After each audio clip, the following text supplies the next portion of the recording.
Welcome to tasty cook. இன்னைக்கு நம்ம வீடியோவில் பார்க்க போகிறது ஒரு அருமையான பச்சை மிளகா வச்சுட்டு நமக்கு இன்னைக்கு ஊறுகாய் ரெசிபி தாங்க இன்னைக்கு பார்க்க போகிறோம். நல்லா ஸ்கூல் போகிறவங்க, ஆஃபீஸ் போகிறவங்க, வேலைக்கு போகிறவங்க யாருனாலும் இது நம்ம டக்குன்னு ஒரு பொரியல் வெஞ்சனம் ஒன்றும் வீட்டில் இல்லைன்னா ஒரு பிளெயினாக ஒரு சாதம் எடுத்துகிட்டு இது சைடிஷாக தொட்டு சாப்பிட்றதுக்கு அவ்வளோ டேஸ்ட்டாக இருக்குங்க. தயிர் சாதத்து கூட வச்சு சாப்பிட்றதுக்கும் அருமையாக இருக்கும். ஒரு பிளெயினாக ஒயிட் ரைஸ் எடுத்துகிட்டு நல்லெண்ணெய் ஊற்றி இது தொட்டு பிசைஞ்சு சாப்பிட்றதுக்கும் அவ்வளோ டேஸ்ட்டாக இருக்கும். வேறு எதுவுமே நமக்கு சைடிஷ் ஒன்றும் வேண்டாம். அந்த மாதிரி ஊறுகாய் ரெசிபி தாங்க இன்றைக்கி நம்ம பார்க்க போகிறோம்.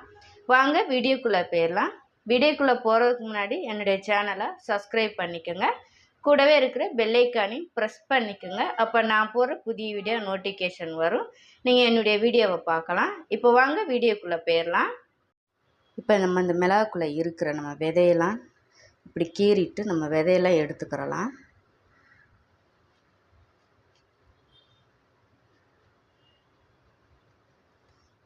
இந்த உள்ளே இருக்கிற விதையெல்லாம் நம்ம எடுத்துட்டு நம்ம ரெடி பண்ணிக்கிறலாம். ஸ்டவ் ஆன் பண்ணி ஒரு கடாய் வச்சுருக்கேன். இப்போ எண்ணெய் சேர்த்துக்கிறேன். இப்போ இதில் நான் எண்ணெய் சேர்த்துக்கிறேன்.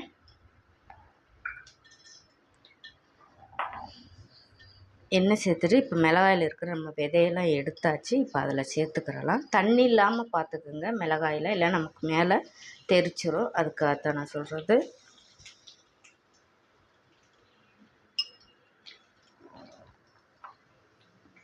இப்போ இதை நம்ம எண்ணெயில் நல்லா ஃப்ரை பண்ணி எடுத்துக்கிறலாம்.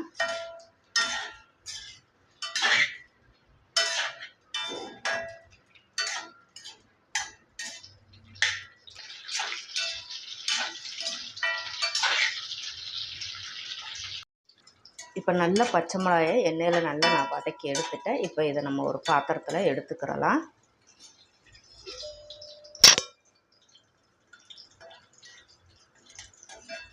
இப்போ அந்த எண்ணெயில் கடுகு, வெந்தயம், இப்போ கடுகு வெந்தயமும் பொரியட்டும். இப்போ கடுகும் வெந்தயமும் பொரிஞ்சிருச்சு. இப்போ இதில் நம்ம பூண்டு நறுக்கி வச்சுருக்கேன், அதையும் சேர்த்துக்கிறலாம். கொஞ்சமாக இஞ்சி நறுக்கி வச்சுருக்கேன், அதையும் சேர்த்துக்கலாம்.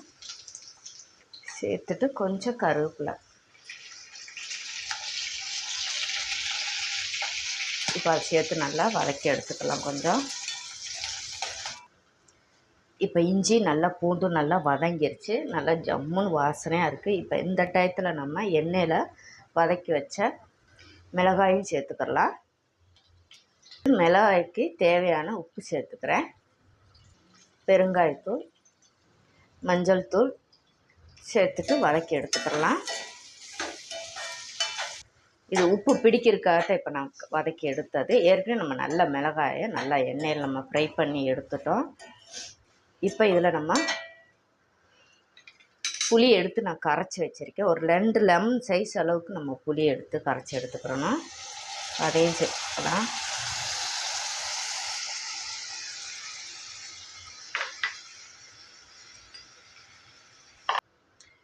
நல்லா கலந்து விட்டுக்கலாம்.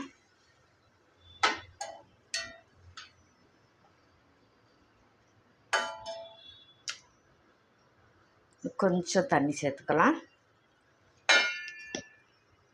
சேர்த்துட்டு இதை நல்லா ஹை ஃப்ளேமில் வச்சு நம்ம கொதிக்க வச்சு எடுத்துக்கலாம். இப்போ நல்லா கொதித்து நல்லா வத்திருச்சு. இப்போ இதில் இந்த டயத்தில் நம்ம கொஞ்சமாக நம்ம வெல்லம் சேர்த்துக்கலாம்.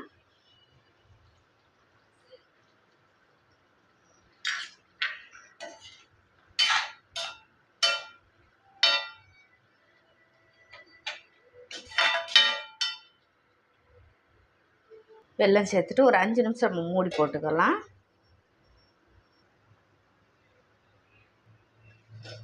இப்போ நல்லா சிம்மில் போட்டு நல்லா வற்ற விட்டு எடுத்தாச்சு. இந்த அளவுக்குனாலும் நமக்கு கிரேவி வேணும். நல்லா மிளகாயெல்லாம் அந்த இதில் ஊறி வரும்போது மறுநாள் எடுத்து சாப்பிட்றதுக்கு இன்னும் டேஸ்ட்டு அதிகமாக இருக்கும். நல்லா அந்த தண்ணியெல்லாம் இழுத்துக்கிட்டு இருக்கும்போது நமக்கு வச்சு சாப்பிட்றதுக்கு ஒரு வாரத்துக்கு கூட நல்லா இருக்குங்க. நல்லா இப்போ டக்குன்னு இப்போ ஸ்கூலெல்லாம் தொடங்கிடுச்சு பார்த்திங்கன்னா, நம்ம அதனுடைய இருக்கிற விதையெல்லாம் நம்ம எடுத்ததுனால காரம் இருக்காது. பெரியவங்கும் போது சிறியவங்கும் போது கூட சாப்பிட்லாங்க.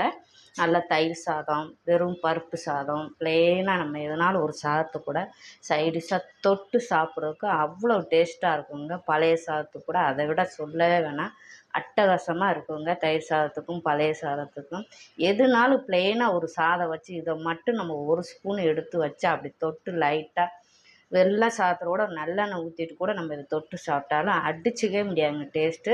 ட்ரை பண்ணி பாருங்கள். இந்த வீடியோ பிடிச்சிருந்தால் டேஸ்டி குக்கை சப்ஸ்கிரைப் பண்ணுங்கள். லைக், ஷேர், கமெண்ட் பண்ணுங்கள். தேங்க்யூ.